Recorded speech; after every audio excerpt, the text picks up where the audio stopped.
ുള്ളവരെ എങ്ങനെയാ നിസ്കരിക്കേണ്ടതെന്നറിയുവോ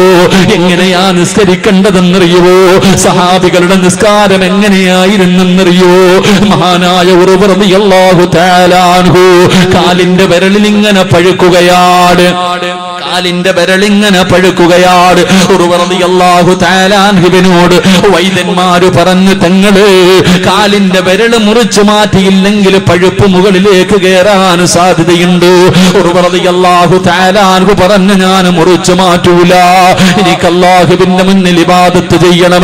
പടച്ചവനെ, വിരലിൽ നിന്ന് പഴുപ്പ് കയറിയിട്ട് തന്റെ കാൽപ്പത്തി മുഴുവനും പഴുപ്പായി. വൈദ്യന്മാരപ്പോഴും പറഞ്ഞു മുറിച്ചു മാറ്റണമെന്ന്. ഉർവതങ്ങൾ സമ്മതിച്ചില്ല. പഴുപ്പ് മുകളിലേക്ക് കയറുകയാണ്. അവസാനം വൈദ്യന്മാര് പറഞ്ഞു, മുട്ടിന്റെ ഭാഗത്ത് വെച്ച് കാല് മുറിച്ചു മാറ്റിയില്ലെങ്കിൽ ഇനിയും പഴുപ്പ് മുകളിലേക്ക് കയറാൻ സാധ്യതയുണ്ട്. അവസാനം ഉർവ റളിയല്ലാഹു തആല അൻഹു സമ്മതിക്കുകയാ. അവസാനം വൈദ്യന്മാര് കാല് മുറിക്കുന്നതിന് വേണ്ടി കടന്നു വരുമ്പോ ഒരു പാത്രത്തിൽ കുറച്ച് കള്ള് കൊണ്ടുവന്നിട്ട് ഉർവ റളിയല്ലാഹു തആല അൻഹുവിന്റെ കയ്യിൽ കൊടുക്കുകയാ. തങ്ങള് ഇത് കുടിക്കുതങ്ങള്, കാല് മുറിക്കുന്ന സമയത്ത് വേദന അറിയാതിരിക്കാരാ. അല്ലാഹുവേ, ഉർവതങ്ങൾ പറഞ്ഞു, ഞാൻ ഒരിക്കലും കള്ളു കുടിക്കൂല. അവസാനം അവിടെന്ന് ചോദിച്ചു, നിങ്ങൾക്ക് എന്റെ കാല് മുറിച്ചാ പോരേ? ഞാൻ നമസ്കരിക്കുന്നതിന് വേണ്ടി ഞാൻ 2 റക്അത്ത് നിസ്കരിക്കാം. അല്ലാഹുവേ, ഉർവ റളിയല്ലാഹു തആല അൻഹു അവിടെന്ന് പറയുന്നു, ഞാൻ നമസ്കരിക്കുന്നതിന് വേണ്ടി കൈകെട്ടി കഴിഞ്ഞാ നിങ്ങളെ കൊണ്ട് കഴിയുമെങ്കിൽ നിങ്ങൾ എന്റെ കാല് മുറിച്ച് മാറ്റിക്കോ. അവിടെന്ന് ഉതുപെടുക്കുകയാ. മുസല്ലിയിലേക്ക് കയറി നിന്നു. അവിടെന്ന് പടച്ചവരെ നിയ്യത്ത് ചെയ്തിട്ട് കൈകെട്ടുകയാ. ഫാത്തിഹ ഓതി സൂറത്ത് ഓതാൻ തുടങ്ങുമ്പോ വൈദ്യന്മാരെ കാല് മുറിക്കുകയാ. ഒരു മരുന്നും കൊടുക്കാതെ ഒന്നും മരവിപ്പിക്കാതെ പടച്ചവരെ നിസ്കരിച്ചു കൊണ്ടിരിക്കുന്ന ഉർവ റളിയല്ലാഹു തആല അൻഹുവിന്റെ പച്ച ശരീരത്തിൽ നിന്ന് കാലങ്ങ് മുറിക്കുകയാണ്. ഉർവതങ്ങൾ അറിഞ്ഞില്ല. ചെറുപ്പക്കാരാ, മോനെ നമസ്കാരം എന്ന് പറഞ്ഞാൽ അതാണടാ. മോനെ, പച്ച ശരീരത്തിൽ നിന്ന് ഞാനും നിങ്ങളും നിസ്കരിക്കുമ്പോ ഒരു കൊതുക് കടിച്ചാൽ അറിയുമല്ലോ, ചെവിയുടെ ഭാഗത്തുകൂടെ ഒരു കൊതുക് പറന്നാൽ അറിയുമല്ലോ, ഒരു ഉറുമ്പ് കടിച്ചാൽ അറിയുമല്ലോ. ഉർവ റളിയല്ലാഹു തആല അൻഹുവിന്റെ കാല് വൈദ്യന്മാര് മുറിച്ചു മാറ്റുകയാ. തങ്ങളറിഞ്ഞില്ല. അവസാനം രക്തം നിൽക്കാതെ ഇങ്ങനെ ഒലിക്കുകയാണ്. ആ സമയത്ത് സൈതന്നെ തിളപ്പിച്ചിട്ട് ഉർവ റളിയല്ലാഹു തആല അൻഹുവിന്റെ കാല് തിളച്ച എണ്ണയ്ക്കകത്ത് മുക്കുമ്പോ സുബ്ഹാനല്ലാഹ്, പിടഞ്ഞു വീഴുകയാ. ബോധമങ്ങ് നഷ്ടപ്പെട്ടു. ഉർവതങ്ങളുടെ കാല് മുറിച്ച കാര്യം ആരാ പറയുന്നത്? ബോധം തിരിച്ചു വരുമ്പോ ആരാണ് പറയുന്നത്? വൈദ്യന്മാര് മുഴുവനും അത്ഭുതത്തോടെ നിൽക്കുമ്പോ അല്ലാഹു കൊടുത്ത മറ്റൊരു പരീക്ഷണം എന്തെന്നറിയോ? തന്റെ മക്കളിൽ ഏറ്റവും ചെറിയ മകനുണ്ടല്ലോ, ഒട്ടകത്തിന്റെ ചവിട്ട് കൊണ്ട് മരണപ്പെടുകയാ. തന്റെ ഏറ്റവും ചെറിയ മകൻ മരണപ്പെട്ടു. അല്ലാഹുവേ, എല്ലാവരും വല്ലാത്ത വിഷമത്തിലാണ്. ആരാണിത് പറയുന്നത്? ഉർവതങ്ങൾക്ക് ബോധം തിരിച്ചു വന്നപ്പോ വൈദ്യന്മാര് പറഞ്ഞു, തങ്ങളെ നിങ്ങളുടെ കാല് മുറിച്ചു മാറ്റി. തങ്ങളെ ഉർവതങ്ങൾ പറഞ്ഞു, ഇന്നാ ലില്ലാഹി വ ഇന്നാ ഇലൈഹി റാജിഊൻ. അൽഹംദുലില്ലാഹ്. കാല് മുറിച്ച് മാറ്റിയെന്ന് പറഞ്ഞപ്പോഴും അൽഹംദുലില്ലാഹ്.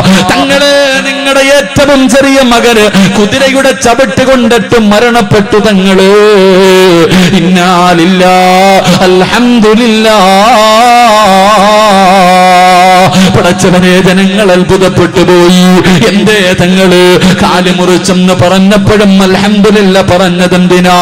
അല്ലാഹു 2 കാല് തന്നിട്ട് ഒരെണ്ണമല്ലേ തിരിച്ചെടുത്തുള്ളൂ, ഒരെണ്ണം എനിക്ക് അല്ലാഹു ബാക്കി വെച്ചല്ലോ.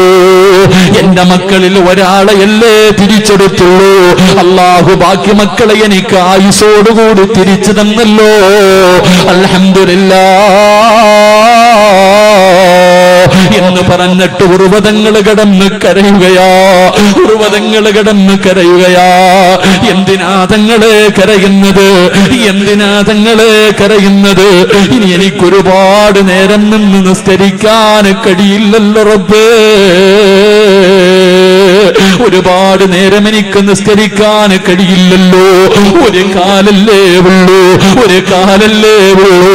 ചെറുപ്പക്കാരാ, ഇങ്ങനെ നിസ്കരിച്ചാ സ്വർഗവാടാ. ഇതുപോലെ നിസ്കരിച്ച ഒരൊറ്റ വഖത്ത് മതി നിനക്ക് സ്വർഗത്തിൽ പോകാൻ, ഒരേ ഒരു വഖത്ത് മതി സ്വർഗത്തിൽ പോകാൻ. എന്റെ പ്രിയമുള്ളവരെ, നമസ്കാരം വല്ലാത്ത സുഖമുള്ളതാ, വല്ലാതെ അല്ലാഹുവിന്റെ മുന്നിൽ നിൽക്കുകയല്ലേ. അതാ ഒന്നുപെടുക്കുന്ന സമയത്ത് ജീവിതത്തിൽ ഈ വഅദിന് വന്ന ഏതെങ്കിലും ഒരു മുസ്ലിമിന് പറയാൻ കഴിയുമോ, അല്ലാഹുവേ ഒരു മഹാൻ ഒന്നുപെടുക്കുമ്പോ കരയുകയാണ്, കൈകാലുകൾ വിറയ്ക്കുകയാണ്, അവിടെ നിറമങ്ങു മാറുകയാ. ഒന്നുപെടുക്കുന്ന സമയത്ത് കരഞ്ഞുകൊണ്ട് നിറമങ്ങ് മാറുകയാണ്. ജനങ്ങൾ ചോദിച്ചു, എന്തിനാ തങ്ങളെ ഒന്നുപെടുക്കുമ്പോ കരയുന്നത്? അവിടെ പറഞ്ഞ മറുപടി എന്തെന്നറിയോ? മോനെ, എന്തിനാ ഞാൻ ഒന്നുപെടുക്കുന്നതെന്നറിയോ? എന്തിനാ ഞാൻ ഒന്നുപെടുക്കുന്നതെന്നറിയോ? അല്ലാഹനെ കാണാനാടാ, അല്ലാഹനെ കാണാനാ ഒന്നുപെടുക്കുന്നത്. എങ്ങനെ കരയാതിരിക്കും, എങ്ങനെ കരയാതിരിക്കും? ചെറുപ്പക്കാരാ, വാപ്പാ ഉമ്മോ, നിന്റെ ജീവിതത്തിൽ ഇന്ന് വരെ ഒന്നുപെടുക്കുമ്പോ ഞാനോ നിങ്ങളോ അങ്ങനെ ചിന്തിച്ചിട്ടുണ്ടോ? അല്ലാഹനെ കാണാനാ ഒന്നുപെടുക്കുന്നത്. നമ്മൾ ഇന്ന് വരെ കരഞ്ഞിട്ടുണ്ടോ? എന്റെ പ്രിയപ്പെട്ട ചെറുപ്പക്കാരാ, മഹാനായ ഹുബൈബ് റളിയല്ലാഹു തആല അൻഹു ശത്രുക്കൾ കൊല്ലുന്നതിന് വേണ്ടി തൂക്കുകയറ് കഴുത്തിലിട്ട് നിർത്തിയിരിക്കുകയാ. ഹുബൈബേ, അവസാനം അവിടെന്ന് ചോദിച്ചു, നിന്നെ കൊല്ലാൻ പോവുകയാടാ, ഞങ്ങളുടെ കൂട്ടുകാരനല്ലേ, നിനക്ക് വല്ല മോഹവുമുണ്ടോ, വല്ല അഭിലാഷവുമുണ്ടോ? ഹുബൈബ് റളിയല്ലാഹു തആല അൻഹു പറഞ്ഞു, എനിക്കൊന്ന് 2 റക്അത്ത് നിസ്കരിക്കണം, എനിക്ക് 2 റക്അത്ത് നമസ്കരിക്കണം. അല്ലാഹുവേ, വുളുവെടുത്തിട്ട് നിസ്കരിച്ചു. പെട്ടെന്ന് നമസ്കാരം കഴിഞ്ഞു. ഹുബൈബ് റളിയല്ലാഹു തആല അൻഹു സുജൂദിൽ കിടന്നിട്ട് കരഞ്ഞുകൊണ്ട് പറയുന്നു, പടച്ചവരേ, എപ്പോഴും ഞാൻ നിസ്കരിക്കുമ്പോ വലിയ വലിയ സൂറത്തോതിയിട്ടാ നിസ്കരിക്കാറ്. ഇന്ന് ചെറിയ സൂറത്തോതിയിട്ട് നിസ്കരിക്കാനുള്ള കാരണം എന്തെന്നറിയോ?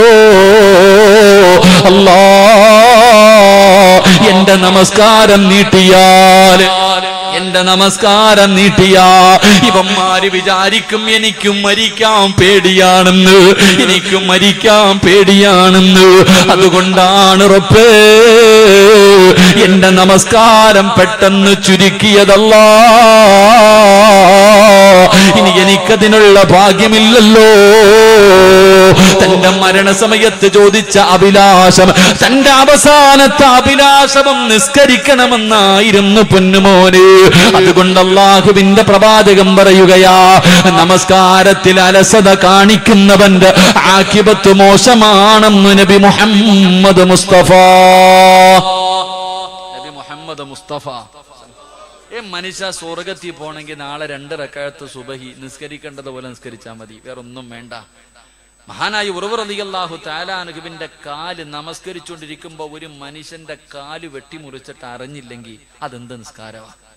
ഈ 40 കൊല്ലം കൊണ്ട് നിസ്കരിക്കണ്, വാപ്പാടെയൊക്കെ മുടി നരച്ച് വാപ്പ ഒരു 50 കൊല്ലം കൊണ്ട് നീ നിസ്കരിക്കല്ലേ? ജീവിതത്തിൽ ഒരു വക്കത്ത് ഇങ്ങനെ നിസ്കരിച്ചിട്ടുണ്ടോ? മഹാനായ ഇവിടുന്ന് പറയുന്ന ഒരു മഹാൻ ഒളിവെടുക്കുന്ന സമയത്ത് നിറം മാറുന്നു, കൈകാല് വിറയ്ക്ക, കരയ. എന്തിനാ തങ്ങളെ കരയണേ? മോനെ, അള്ളാനെ കാണാനടാ ഞാവത് കൊടുക്കണേ, എങ്ങനെ കരയാതിരിക്കും? നമ്മൾ അള്ളാന്റെ മുന്നിൽ നിന്നിട്ടാ കോമാളിത്തരം കാണിക്കുന്നത്. നമ്മുടെ നിസ്കാരം കണ്ടിട്ട് ശൈത്താൻ തന്നെ ചിരിക്കവേ എന്താ അള്ളാഹ് കാണിക്കണേ? അള്ളാഹു നമുക്ക് പുറത്തു തരുമാറാകട്ടെ, അള്ളാഹു നമുക്ക് പുറത്തു തരുമാറാകട്ടെ.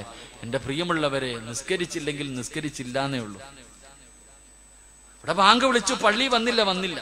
പക്ഷെ നമ്മൾ പള്ളിക്കകത്ത് പോയിട്ട് കാണിക്കണ കോമാളിത്തര അള്ളാനെ കളിയാക്കുന്നതിനില്ല. 2 ശിക്ഷയാ നമുക്ക്. അള്ളാഹു നമ്മളെ കാത്തുരക്ഷിക്കുമാറാകട്ടെ. അതുകൊണ്ട് മരണസമയത്ത് ലാ ഇലാഹ ഇല്ലല്ലാഹ് പറയാൻ ആഗ്രഹമുണ്ടെങ്കിൽ 5 വഖത്ത് നമസ്കാരം അത് കൃത്യമാക്കിക്കോ. നിസ്കാരത്തിൽ നിന്നെ പടച്ച റബ്ബിന്റെ മുന്നിലാണ് നിൽക്കുന്നതെന്നുള്ള ചിന്തയോടുകൂടി നിസ്കരിക്കണം. അള്ളാഹു ഭാഗ്യം തരുമാറാകട്ടെ. കാരണം ഒരു മനുഷ്യന്റെ അവസ്ഥ എങ്ങനെയാണല്ലോ. അള്ളാഹു നമുക്ക് ഈമാൻ തരുമാറാകട്ടെ. 2, എൻ്റെ പ്രിയമുള്ള സഹോദരങ്ങളെ, നിങ്ങൾക്ക് ബോറടിച്ചൊന്നുമില്ലല്ലോ? ബോറടിച്ച മരണ വീട്ടിയിരിക്കണമല്ലോ, ഇരിക്കണം. അതുകൊണ്ടാ നിർത്താറായ ഇൻഷാ അല്ലാഹ് ഒരു 3 സ്വലാത്ത് പറഞ്ഞ സ്വല്ലല്ലാഹു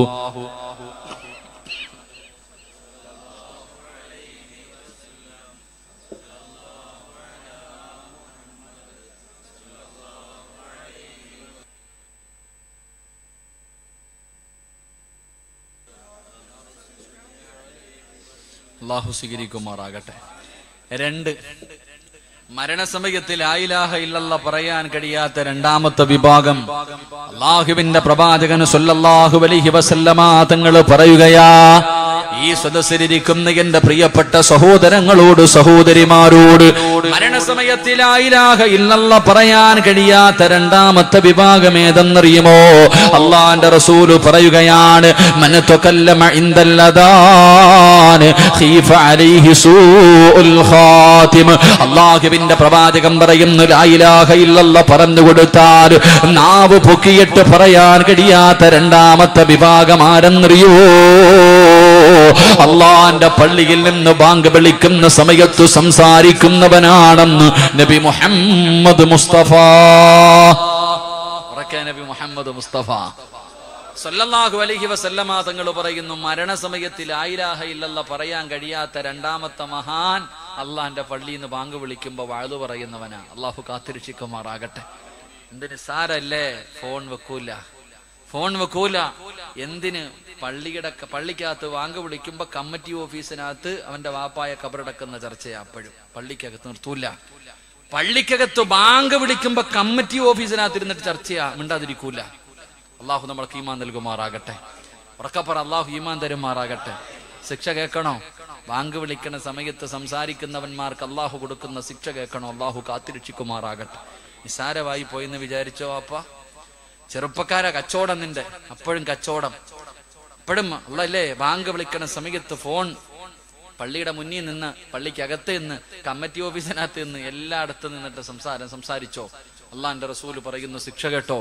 അള്ളാഹുവിന്റെ പ്രവാചകൻ പറയുകയാ, ബാങ്ക് വിളിക്കുന്ന സമയത്ത് സംസാരിക്കുന്ന മനുഷ്യ, മഹാനായ സയ്യിദുനാ അലി ഇബ്നു അബീ ത്വാലിബ് റളിയല്ലാഹു തആല അൻഹു അലിയാർ തങ്ങൾ പറയുകയാ, 6 സമയങ്ങളിൽ ഏതെങ്കിലും ഒരു മനുഷ്യൻ സംസാരിച്ചാൽ അവന്റെ 30 കൊല്ലത്തെ ഇബാദത്ത് നഷ്ടപ്പെടും. 30 കൊല്ലം നിസ്കരിച്ചത്, ഖുർആൻ ഓതിയത്, സ്വലാത്തുകൾ പറഞ്ഞത്, സദഖകൾ കൊടുത്തത്, എല്ലാ ഒരൊറ്റ വാക്കിൽ തീരും. ചെറുപ്പക്കാരാ, 30 കൊല്ലത്തെ അമല് നഷ്ടപ്പെട്ടു പോകുന്ന 6 സമയങ്ങളിൽ സംസാരിച്ച ദുനിയാവിന്റെ കാര്യം പറഞ്ഞ നഷ്ടപ്പെട്ടു പോകുമെന്ന് അലിയാർ തങ്ങൾ പറയുമ്പോ, 1ാമത്തെ സമയമേതാ? അല്ലാഹു അക്ബർ, അല്ലാഹു അക്ബർ. പടച്ച റബ്ബിന്റെ പള്ളിയുടെ മിനാരത്തിൽ നിന്ന് ബാങ്ക് വിളിക്കുമ്പോ, അതുകൊണ്ടാണ് വിവരമുള്ള അള്ളാനെ പേടിയുള്ള വാപ്പമാര് ഒന്നുവെടുത്തുകൊണ്ട് നിന്നാലും ബാങ്ക് വിളിച്ച ഒന്നുവെടുക്കുന്നത് നിർത്തുകയാ. കാരണം ഒന്നുവെടുക്കുമ്പോ ശരീരത്തിന്റെ പല അവയവങ്ങൾ കഴുകുമ്പോ പല ദുആകളും പറയാനുണ്ട്. അതുകൊണ്ട് ബാങ്ക് വിളിക്കുന്ന സമയത്ത് ഒന്നുവെടുത്തുകൊണ്ട് നിന്നാലും നിർത്തുകയാ. കാരണം അവർക്ക് അള്ളാനെ പേടിയുണ്ടായിരുന്നു, അവർക്ക് ചെയ്ത അമല് നഷ്ടപ്പെടുത്താ പേടിയായിരുന്നു. എങ്കിലും ബാങ്ക് വിളിക്കുന്ന സമയത്ത് ഏതെങ്കിലും ഒരു മനുഷ്യർ ആ ബാങ്കിന്റെ ജവാബല്ലാതെ എന്തെങ്കിലും പറഞ്ഞാൽ അവന്റെ 30 വർഷത്തെ അമല് നഷ്ടപ്പെടുമെന്ന് മഹാനായ സയ്യിദുനാ അലി ഇബ്നു അബീ ത്വാലിബ് റളിയല്ലാഹു തആല അൻഹു പറയുകയാ. 2 അല്ലാഹു നിനക്കൊരു നല്ല മരണം തരൂല വാപ്പാ. അള്ളാഹുവിന്റെ പള്ളിയിൽ നിന്ന് ബാങ്ക് വിളിച്ച സമയത്ത് നീ സംസാരിച്ച നിന്റെ നാവുണ്ടല്ലോ, അത് പൊങ്ങിയിട്ട് ആര് പറഞ്ഞതെന്നാൽ ആ നാവ് കൊണ്ട് മരണസമയത്തിൽ ലാ ഇലാഹ ഇല്ലല്ലാഹ് എന്ന് പറയാ നിന്നെ കൊണ്ട് കഴിയില്ലെന്ന് നബി മുഹമ്മദ് മുസ്തഫ സല്ലല്ലാഹു അലൈഹി വസല്ലമ തങ്ങൾ പറയുകയാ. പെങ്ങളെ മറക്കല്ലേ പൊന്നുമോളി, നീ അടുക്കളയിലാണ്, വീടിന്റെ അകത്താണ്, ബാങ്ക് വിളിക്കുന്ന സമയത്ത് മിണ്ടാതിരുന്നില്ലെങ്കിൽ സംസാരിച്ചാ നിന്റെ ആക്കിബത്ത് മോശമാ മോളി. ആ സമയത്ത് നിനക്ക് കളിയാണല്ലോ, തമാശയാണല്ലോ, കോമഡി പറഞ്ഞ് ചിരിക്കുന്ന സമയമാണല്ലോ. അല്ലാഹുവിന്റെ റസൂല് പറയുകയാ, നാളത്തെ ഇവിടത്തെ പള്ളിക്കാട്ടിൽ നിന്ന് നീ എഴുന്നേറ്റ് വരുന്ന കോലം എങ്ങനെയെന്നറിയോ? അല്ലാ, ബാങ്ക് വിളിക്കുന്ന സമയത്ത് സംസാരിച്ച പെങ്ങള് നിന്നെ പരലോകത്ത് വെച്ച് കാണുമ്പോ തിരിച്ചറിയാമോളെ, പട്ടിയുടെ തലയാ പെണ്ണ്, പട്ടിയുടെ രൂപത്തിലാണ് നീ നാളെ പരലോകത്തേക്ക് കടന്നു വരുന്നതെന്ന് അവിടെ നിന്ന് പഠിപ്പിക്കുമ്പോ അല്ലാഹുവിന്റെ റസൂല് പറയുകയാ, ബാങ്ക് വിളിക്കുന്ന സമയത്ത് സംസാരിച്ചാൽ അവന്റെ ആഖിബത്ത് മോശമാകുമെന്ന് നബി മുഹമ്മദ് മുസ്തഫ. നബി മുഹമ്മദ് മുസ്തഫ, നബി മുഹമ്മദ് മുസ്തഫ. ബാങ്ക് വിളിക്കണ സമയത്ത് നിസാര, അയ്യോ ഇതൊക്കെ വേണം ഉസ്താദ്, നിങ്ങൾക്ക് വേണമെങ്കിൽ സിമ്പിൾ ആയിട്ട് കളയാം, വേണമെങ്കിൽ എന്ത് വേണമെങ്കിൽ പാട്ട് പാടണോ, എന്ത് വേണമെങ്കിലും ചെയ്ത് കുഴപ്പമില്ല. ബാങ്ക് വിളിക്കുന്ന സമയത്ത് സംസാരിച്ചാൽ ഒരു വാക്ക് പറഞ്ഞാൽ മതി. സുഖമാണോ അളിയ? ബാങ്ക് വിളിച്ചോണ്ടിരിക്കുമ്പോ ചോദിച്ചാൽ മതി, സുഖമാണോ? പെണ്ണുമ്പിള്ളെ മക്കളൊക്കെ സുഖമായിട്ടിരിക്കുന്നോ? കച്ചവടത്തിൽ ബർക്കത്തൊക്കെ ഉണ്ടോ? ചോദിച്ചാൽ മതി. 30 കൊല്ലം നീ കഷ്ടപ്പെട്ടത് വെള്ളത്തിൽ ഒഴുകിപ്പോയി. അള്ളാഹു പുറത്തേരുമാറാകട്ടെ, അള്ളാഹു പുറത്തേരുമാറാകട്ടെ.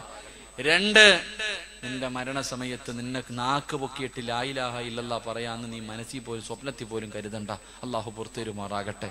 3, കളിയും ചിരിയായിട്ട് നടന്നോ, നാളെ പരലോകത്ത് വരുമ്പോഴും എല്ലാവരും ചിരിക്കും നിന്നെ നോക്കിയിട്ട്. പട്ടിയുടെ തലയാ. അള്ളാഹു കാത്തിരക്ഷിക്കുമാറാകട്ടെ, അള്ളാഹു കാത്തിരക്ഷിക്കുമാറാകട്ടെ.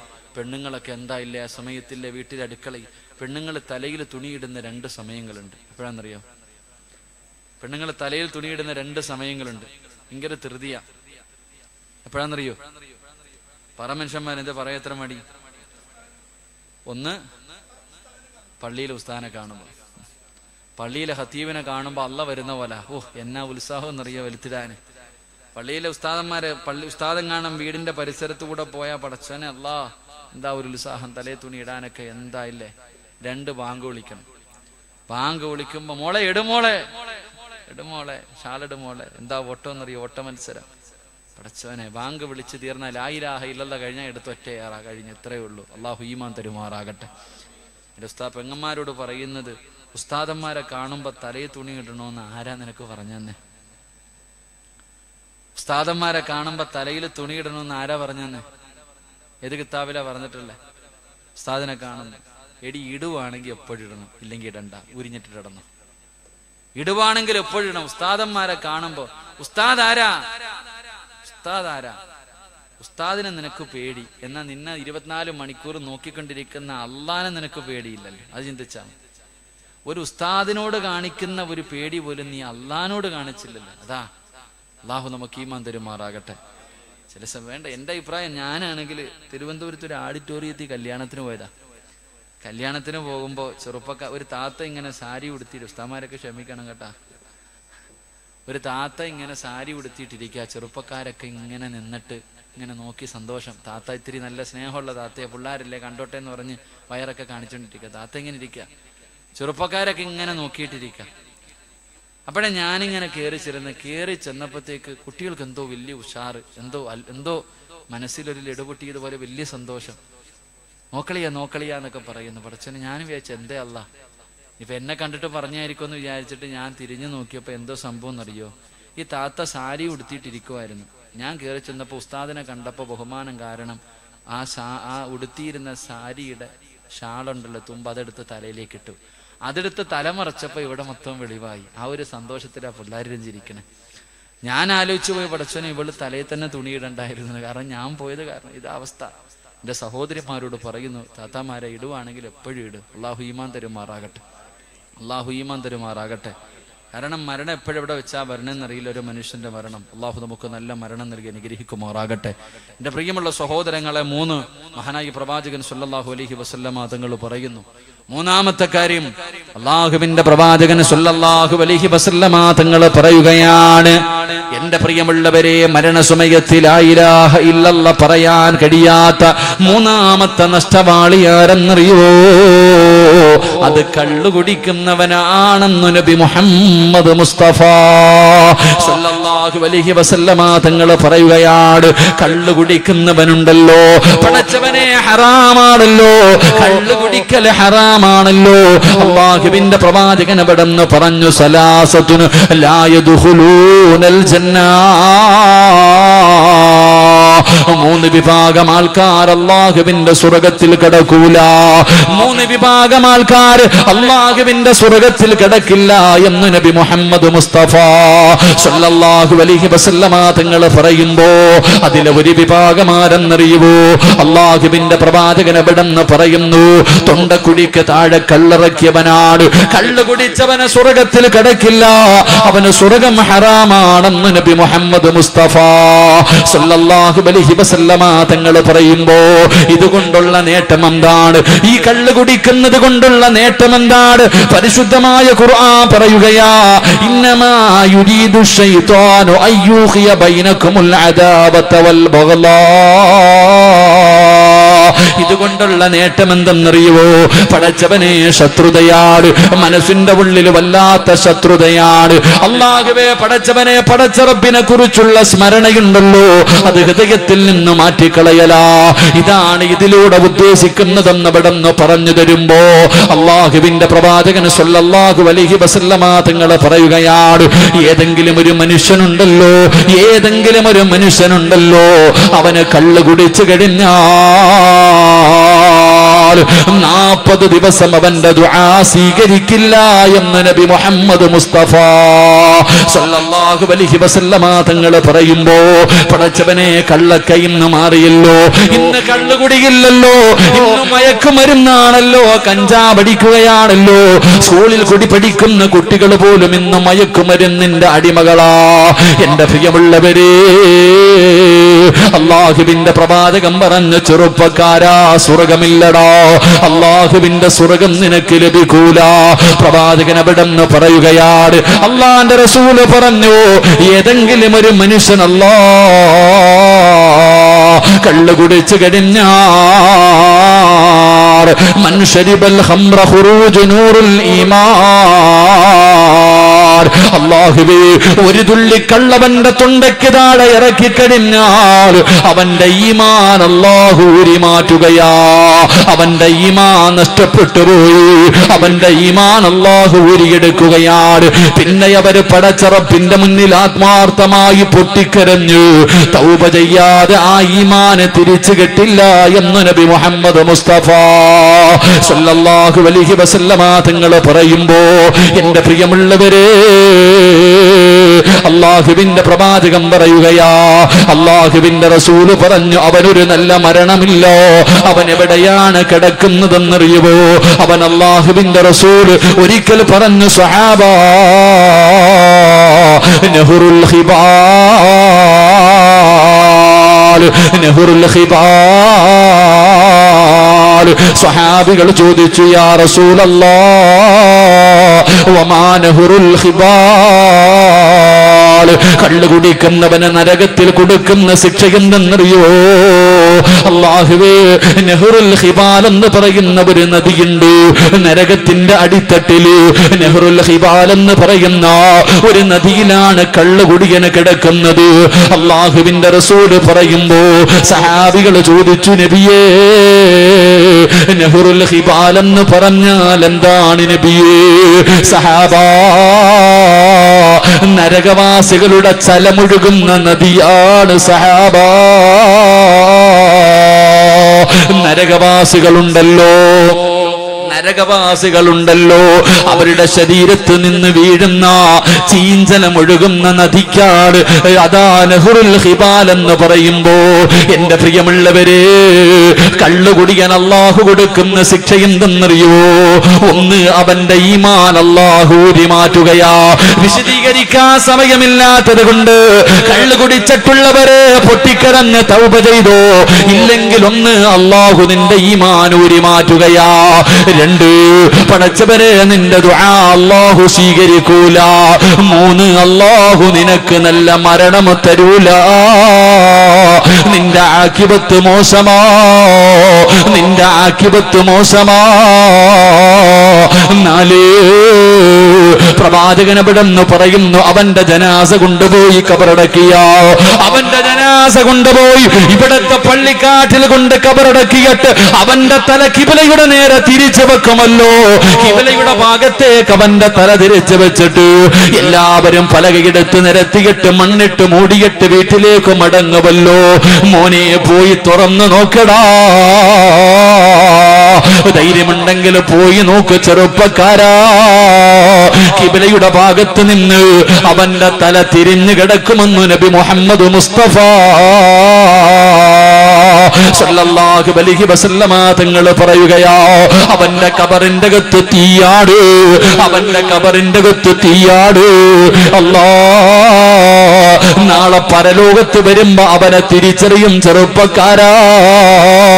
കള്ള് കുടിച്ചവര്, പിയറടിച്ചവര്, കഞ്ചാവ് ഉപയോഗിക്കുന്നവര്, മയക്കുമരുന്ന് ഉപയോഗിക്കുന്നവര്, നാളെ പടച്ച റബ്ബിന്റെ പരലോകത്ത് വരുമ്പോ നിന്നെ തിരിച്ചറിയുന്ന ഒരു കോലമുണ്ട്. എങ്ങനെയാ വരുന്നതെന്നറിയോ? എങ്ങനെയാ വരുന്നതെന്നറിയോ? എടാ, പേപ്പട്ടിയുണ്ടല്ലോ, നാവിങ്ങനെ താഴ്ത്തിയിട്ടിട്ട് വായിലൂടെ ഈള ഒലിപ്പിച്ചുകൊണ്ട് നടക്കുന്ന, തല്ലിക്കൊല്ലാൻ ജനങ്ങൾ മുഴുവനും ഓടിക്കുന്ന പേപ്പട്ടിയുണ്ടല്ലോ, ആ പട്ടിയുടെ കോലത്തിൽ നാളെ കടന്നു വരുമെന്ന് നബി മുഹമ്മദ് മുസ്തഫ സല്ലല്ലാഹു അലൈഹി വസല്ലമ തങ്ങൾ പറയുകയാ, എല്ലാവരും നിന്നെ തിരിച്ചറിയും ചെറുപ്പക്കാരോ. വല്ലാത്ത ദുർഗന്ധമാണ്, നിന്നെ കാണുമ്പോ ജനങ്ങൾ മുഴുവനും ഓടുകയാണ്. അവസാനം നരകത്തിന്റെ മലക്കുകള് പട്ടിയെ തല്ലിക്കൊല്ലാൻ ഓടിക്കുന്നത് പോലെ നിന്നെ തല്ലിക്കൊണ്ടുവരുന്ന ഒരു രംഗമുണ്ട് ചെറുപ്പക്കാരാ. അള്ളാഹുവിന്റെ പ്രവാചകൻ എവിടെന്ന് പറയുകയാ, അള്ളാന്റെ റസൂൽ എവിടെന്ന് പറയുകയാ, നരകത്തില് നിനക്കൊരു സ്ഥാനമുണ്ട്. നരകത്തില് ഹിബാൽ എന്ന് പറയുന്ന നദി നിനക്കുള്ളതാണെന്ന് നബി മുഹമ്മദ് മുസ്തഫ സല്ലല്ലാഹു അലൈഹി വസല്ലമ തങ്ങൾ പറയുമ്പോ, മഹാനായ സയ്യിദുനാ ഉമർ ഇബ്നുൽ ഖത്താബ് റളിയല്ലാഹു തആല അൻഹു അവിടെന്ന് പറയുകയാ, കള്ള് തൊട്ടവന്റെ കൈ കൊണ്ട് പിന്നെയൊന്നും വാങ്ങിക്കഴിക്കാ. അതാ കള്ള് കുടിച്ചവനല്ല, കള്ള് കൈകൊണ്ട് തൊട്ടവനുണ്ടല്ലോ, അവന്റെ കയ്യിൽ നിന്ന് എന്തെങ്കിലും വാങ്ങിച്ചു കടിക്കാ എനിക്ക് കഴിയില്ല എന്ന് ഉമർ തങ്ങൾ പറയുമ്പോ, എന്റെ പ്രിയമുള്ളവര്, ഏത് സാഹചര്യത്തിലും കുടിക്കാൻ പാടില്ല. കാരണം അല്ലാഹുവേ, അതാ കള്ളിൽ ശിഫയില്ലെന്ന് നബി മുഹമ്മദ് മുസ്തഫ. നബി മുഹമ്മദ് മുസ്തഫ നമ്മൾ പറയും ലറൂറത്തിന്റെ ഘട്ടത്തിൽ കള്ളു കുടിക്കുക, അങ്ങനെ പറയും. എങ്കിൽ പ്രവാചകൻ പറയുന്നുണ്ട്, കള്ളിൽ ശിഫയില്ല, ഒരു രോഗത്തിനും ശിഫ കള്ളിലില്ല. അള്ളാഹു നമുക്ക് ഈമാൻ തരുമാറാകട്ടെ. ഹദീസിന്റെ കിതാബിൽ കാണാം, ഒരു മനുഷ്യൻ ഭക്ഷണം കഴിച്ചോണ്ടിരിക്കുക, ബക്കറ്റൊക്കെ എടുത്ത് വെച്ചില്ലേ, അവിടെ ഇരിക്കട്ടെ. ഒരു മനുഷ്യൻ കള്ളു കുടിച്ചു ഭക്ഷണം കഴിച്ചോണ്ടിരിക്കുമ്പോ തൊണ്ടയിൽ ഭക്ഷണം കുരുങ്ങി, തൊണ്ടയിൽ ഭക്ഷണം കുരുങ്ങി. കുടിച്ചില്ലെങ്കിൽ, വെള്ളം കുടിച്ചില്ലെങ്കിൽ ആ മനുഷ്യൻ മരിച്ചു പോകും. അങ്ങനൊരവസ്ഥ. കള്ളു മാത്രമേ കുടിക്കാനുള്ളൂ, കള്ളു മാത്രമേ കുടിക്കാനുള്ളൂ. ഹദീസിന്റെ കിതാബിൽ കാണാം, ആ സമയത്ത് അവൻ, അള്ളാഹുവെ, ആ സമയത്ത് കള്ളു കുടിക്കുക, അങ്ങനെ ഇരുന്ന് അങ്ങ് മരിച്ചുപോയ ഷഹീദിന്റെ കൂലിയുണ്ടെന്ന്. ഈ ഭക്ഷണം ഇറങ്ങണമെങ്കിൽ കള്ളു കുടിച്ചാലേ ജീവൻ നിലനിർത്താൻ പറ്റൂ. അപ്പൊ അങ്ങനെ ഒരു സാഹചര്യത്തിൽ അവൻ വെള്ളം കുടിക്കാതെ മരിച്ചുപോയ അവന് ഷഹീദിന്റെ കൂലിയുണ്ട്. അവിടെ മഹാന്മാര് പറയുന്നു, കള്ളു കുടിക്കുന്നതിനേക്കാളും നല്ലത് പട്ടിയുടെ മൂത്രം കുടിച്ചാലും കുഴപ്പമില്ല.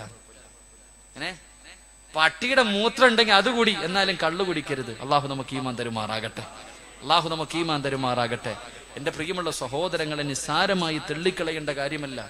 മഹാനായ അവിടെ ചരിത്രത്തിൽ കാണാം, ഒരുപാട് ചരിത്രങ്ങൾ നമുക്ക് പഠിപ്പിച്ചിരുന്നു. മഹാനായ ഫുളൈൽ ഇബ്നു ഇയാദ് റളിയല്ലാഹു തആല ലോകമറിയുന്ന പണ്ഡിതനാ. ഫുളൈൽ ഇബ്നു ഇയാദ് റളിയല്ലാഹു തആല അൻഹു അവിടുത്തെ ഒരു ശിഷ്യൻ തന്റെ ശിഷ്യന്മാരിൽ ഏറ്റവും കൂടുതൽ നല്ലതുപോലെ പഠിക്കുന്ന ഒരു വിദ്യാർത്ഥിയാണ്. ആ വിദ്യാർത്ഥിയുടെ മരണസമയം അടുത്തപ്പോ ഉസ്താദ് ശിഷ്യന്റെ അടുക്ക പോയിട്ട് പറഞ്ഞു, മോനെ പറയടാ ലാ ഇലാഹ ഇല്ലല്ലാഹ്. ഞാൻ പറയത്തില്ല ഉസ്താദെ, ഞാൻ പറയൂല, കാഫിറായിട്ട് മരിച്ചുപോയി. അള്ളാഹുവേ, മഹാനായ ഫുളൈൽ ഇബ്നു ഇയാദ് റളിയല്ലാഹു തആല അൻഹുവിന് വല്ലാത്ത വേദന. കാരണം തന്റെ ശിഷ്യന്മാരിൽ ഏറ്റവും നല്ലതുപോലെ പഠിക്കണ വിദ്യാർത്ഥിയാ പോയെ.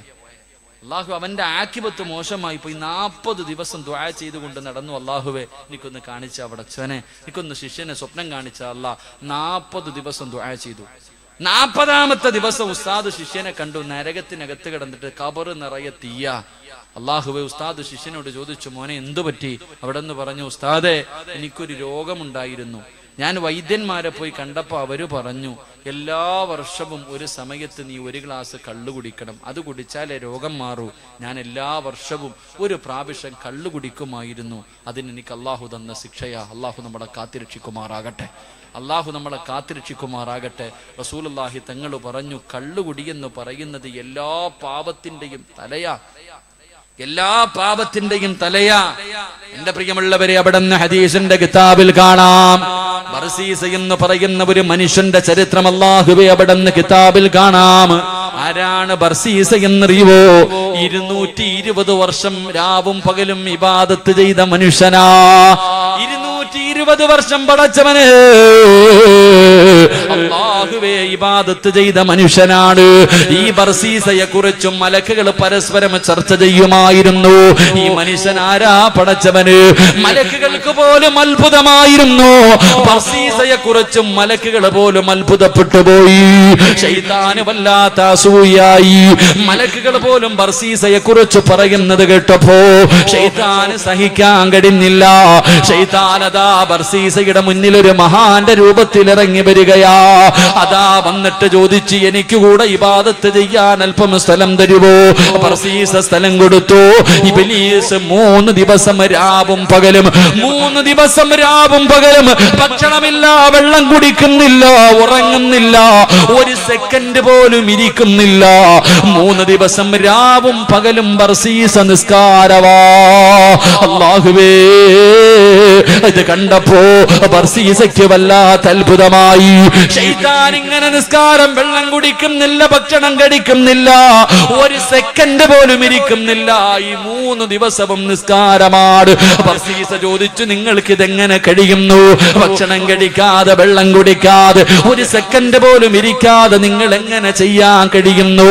അവിടെ നിന്ന് ഇബ്ലീസ് പറഞ്ഞു, ബർസീസ, ഒരു വൻപാപം നീ നിന്റെ ജീവിതത്തിൽ ചെയ്യണം. ഒരു പാപം നിന്റെ ജീവിതത്തിൽ ചെയ്യണം. എന്നിട്ട് നീ പശ്ചാത്തപിച്ച് മടങ്ങണം. ആ പാപത്തെ കുറിച്ച് നിനക്ക് ഓർമ്മ വന്നു കഴിഞ്ഞാ പിന്നെ ഒരിക്കലും നിനക്ക് ഭക്ഷണം കഴിക്കാൻ തോന്നൂല, വെള്ളം കുടിക്കാൻ തോന്നൂല. 24 മണിക്കൂറും നീ ഇബാദത്ത് ചെയ്തുകൊണ്ടിരിക്കും. അങ്ങനെ ഇബ്ലീസ് പറഞ്ഞു, നീ ഒരു പാപം ചെയ്യണം. ബർസീസ ചോദിച്ചു, അല്ലാഹുവിലേക്ക് അടുക്കാനല്ലേ, എന്ത് പാപമാണ് ചെയ്യേണ്ടത്? അതാ ഇബ്ലീസ് പറഞ്ഞു, നീ വ്യഭിചരിക്കണം. ബർസീസ പറഞ്ഞു, ഇല്ല, വ്യഭിചാരമെന്ന് പറയുന്നത് മോശമായ പാപമോ, അത് നിന്ദ്യമായ കാര്യമാണ്, എന്നെ കൊണ്ട് പറ്റൂല. ഇബ്ലീസ് പറഞ്ഞു, എങ്കിൽ നീ 2ാമത്തെ കാര്യം, നീ ഒരു മനുഷ്യനെ കൊല്ലണം. ബർസീസ പറഞ്ഞു, അല്ലാഹുവേ, അത് വല്ലാത്ത പാപമാണ്, അത് എന്നെ കൊണ്ട് പറ്റൂല. എങ്കിൽ ഇബ്ലീസ് പറഞ്ഞു, നീ 1 ഗ്ലാസ് കള്ളു കുടിക്കാൻ പറ്റുമോ? അല്ലാഹുവേ, ഈ 3 ചെറിയ പാപമാണല്ലോ കള്ളു കുടിക്കുന്നത്. ബർസീസ ചോദിച്ചു, എവിടെ നിന്നാണ് കള്ള് കിട്ടുന്നത്?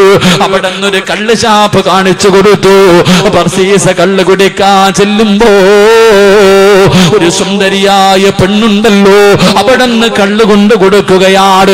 ബർസീസ കുടിച്ചു കഴിയുമ്പോ ആ പെണ്ണിന്റെ ശരീരത്തെ കയറി പിടിക്കുകയാണ്. 2 പേരും ശാരീരികമായി ബന്ധപ്പെടുകയാണ്. പടച്ചവനെ, കള്ളു കുടിച്ചോ, അത് കഴിഞ്ഞ് വ്യഭിചരിച്ചോ. വ്യഭിചാരം കഴിയുമ്പോ ആ പെണ്ണിന്റെ ഭർത്താവ് കയറി വരികയാ. 2 പേരും തമ്മിലടിയായി. ആ മനുഷ്യന്റെ കഴുത്ത് മുറിച്ചു മാറ്റി. ആദ്യം കള്ളു കുടിച്ചു, പിന്നെ വ്യഭിചരിച്ചു, 3 കൊല ചെയ്തു, 3 പാപവും ബർസീസ ചെയ്ത് കഴിഞ്ഞു. അവസാനം ജയിലറയിൽ തൂക്കാൻ വിധിച്ചു. തൂക്ക് കയറിൽ ഇങ്ങനെ നിൽക്കുമ്പോ അപ്പോഴും ഇബ്ലീസ് ചെന്നിട്ട് പറഞ്ഞു, ബർസീസ നിന്നെ ഞാൻ രക്ഷപ്പെടുത്താ, എന്റെ മുന്നിലൊന്ന് സുജൂദ് ചെയ്യുവോ ബർസീസ? ബർസീസ പറഞ്ഞു, എനിക്ക് തലകുനിക്കാൻ കഴിയില്ല, എനിക്ക് സുജൂദ് ചെയ്യാൻ കഴിയില്ല, എന്നെ രക്ഷപ്പെടുത്തുവോ? എന്റെ കഴുത്തിൽ കയറ് കിടക്കുന്നത് കാരണം എനിക്ക് സുജൂദ് ചെയ്യാൻ കഴിയില്ല. ഇബ്ലീസ് പറഞ്ഞു, നീ ഒന്ന് തലകുനിച്ചാ മതി, ഒന്ന് ചെറുതായിട്ട് എന്റെ മുന്നിൽ തലകുനിച്ചാ മതി, നിന്നെ രക്ഷപ്പെടുത്താമെന്ന് പറയുമ്പോ 220 കൊല്ലം ഇബാദത്ത് ചെയ്ത മനുഷ്യനുണ്ടല്ലോ, അവസാനം കാഫിറായി ചത്തുപോയി. അതുകൊണ്ട് എന്റെ പ്രിയപ്പെട്ട ചെറുപ്പക്കാരാ, കള്ളുകുടി എന്ന് പറയുന്നത് സർവകാര്യങ്ങളും സർവപാപങ്ങളുടെയും തലയാണെന്ന് നബി മുഹമ്മദ് മുസ്തഫ എല്ലാ പാപത്തിന്റെയും തുടക്കം കള്ളുകുടിയാ. അള്ളാഹു നമ്മളെ കാത്തിരക്ഷിക്കുമാറാകട്ടെ. ഈ കള്ളു കുടിച്ചു കഴിഞ്ഞാൽ പിന്നെ ആടും, അല്ലേ? കള്ളു കുടിച്ചു കഴിഞ്ഞാൽ കാലുറക്കൂല, എങ്ങനെ ആടും, പിന്നെ ഇങ്ങനെ ചാട്ടവ. ഇതൊക്കെ എങ്ങനെ, ഈ ഗുണം എങ്ങനെയാണെന്നറിയാം? ഇത് സിമ്പിൾ അല്ല. ഇതൊക്കെ ഉണ്ടാകാൻ ഒരു കഥയുണ്ട്. അള്ളാഹു നമുക്ക് പഠിക്കാൻ ഭാഗ്യം തരുമാറാകട്ടെ. ഉറക്കപ്പറ, അള്ളാഹു പഠിക്കാൻ ഭാഗ്യം തരുമാറാകട്ടെ. ആദം നബി അലൈഹിസ്സലാം മുന്തിരി തട്ടു, ചരിത്രത്തിൽ കാണാം. ആദം നബി അലൈഹിസ്സലാം ഒരു മുന്തിരി നട്ടപ്പോ ശൈത്താനാണെങ്കിൽ ഒരു മയിലിനെ പിടിച്ച് അറുത്തിട്ട് അതിന്റെ രക്തം കൊണ്ടുവന്നു ഈ മുന്തിരി വള്ളിയുടെ താഴെ ഒഴിച്ചു. രണ്ടാമതൊരു കുരങ്ങനെ പിടിച്ചറുത്തിട്ട് അതിന്റെ രക്തവും കൊണ്ടുവന്നൊഴിച്ചു. മൂന്നാമത് സിംഹത്തിനെ അറുത്തിട്ട് അതിന്റെ രക്തം കൊണ്ടുവന്ന് ഇതിന്റെ ചുവട്ടിലൊഴിച്ചു. 4 പന്നി എന്ന് പറയുന്ന മൃഗത്തിനെ അറുത്തിട്ട് അതിന്റെ രക്തം കൊണ്ടുവന്ന് ഇതിന്റെ ചുവട്ടിലൊഴിച്ചു. മഹാനായ തഴവ ഉസ്താദ് പറയുന്നുണ്ട്, അതാ കള്ളു കുടിച്ചു കഴിഞ്ഞാൽ മയിൽ ആടുന്നത് പോലെ ആടുന്നത്. തഴവ ഉസ്താദ് പറയണ്, ഒരു 60 അടിച്ചു കഴിഞ്ഞാൽ പിന്നെ ഇങ്ങനെ ആട്ടവാ, മയിൽ ആടണ പോലെ ഇങ്ങനെ ആടുന്നത് അതുകൊണ്ടാ. 2 പിന്നെ ഈ കൊരങ്ങൻ ചാടണ പോലെ ചാട്ടവാ, അങ്ങോട്ടും ഇങ്ങോട്ടും കിടന്നിട്ട് കള്ളു കുടിച്ചു കഴിഞ്ഞാൽ. 3 പിന്നെ ധൈര്യം വല്ലാത്തത്, കള്ളു കുടിച്ചു കഴിഞ്ഞാൽ ഭയങ്കര ധൈര്യവാ, സിംഹത്തിന്റെ ധൈര്യം, കാരണം സിംഹത്തിന്റെ രക്തം ഒഴിച്ചതുകൊണ്ട്. 4 പന്നി എന്ന് പറയുന്ന ജീവി ഏത് കാഷ്ടത്തിലും കിടക്കും, ഉറക്കാ, ഏത് വേസ്റ്റിലും കിടന്നുറങ്ങിക്കോളും. അതുകൊണ്ടാ കള്ളു കുടിച്ചവൻ ചാലി കിടന്നിട്ട് ഉറങ്ങുന്നത്. അള്ളാഹു നമ്മളെ കാത്തിരക്ഷിക്കുമാറാകട്ടെ.